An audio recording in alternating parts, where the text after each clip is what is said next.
మీరు American TVs చూడండి, పెద్ద పెద్ద మీడియా ఛానల్ హౌసెస్, మీరు దయచేసి చూడండి ఒకసారి. వాళ్ళ హెడ్డింగ్ ఏం పెట్టారంటే, it's all about oil, it's all about key point is oil, theft of oil.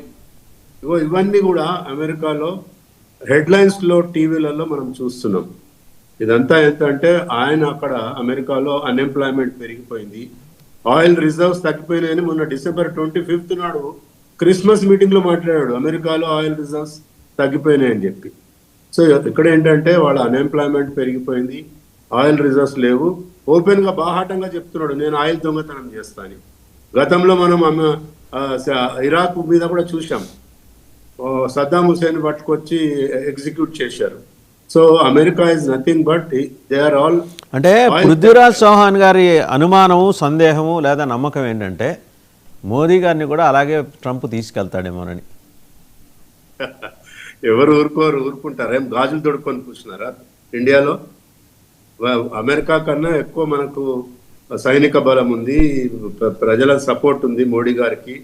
2/3 of India is with now మోడీకి. అదేమన్నా తమాషానా? ఆషామాషిగా వచ్చి వాడు ఎవరిని ఎత్తుకుపోయినట్టు అవంతా కుదరవు. ఇక్కడ మనం కూడా రెడీగా ఉన్నాం, మనం కూడా వార్ చేస్తాం, వదిలిపెట్టేది లేదు. Modi Trump is a rogue politician. ఆ రోగ్ పొలిటీషియన్ ఏది పడితే అది మాట్లాడితే, రష్యా మనకు సపోర్ట్ ఉంది, కిమ్ జాంగ్ కొరియా మనకు సపోర్ట్ ఉంది, ఇంకా అవసరం పడితే చైనా కూడా సపోర్ట్ చేస్తారు, బికాజ్ ఇంటర్నేషనల్ వాళ్ళ యొక్క అండర్స్టాండింగ్స్ వల్ల. సో మనం ఎవ్వరు ఏం చేయలేరండి. ఇదంతా కాంగ్రెస్ కలలు గంట ఉంది.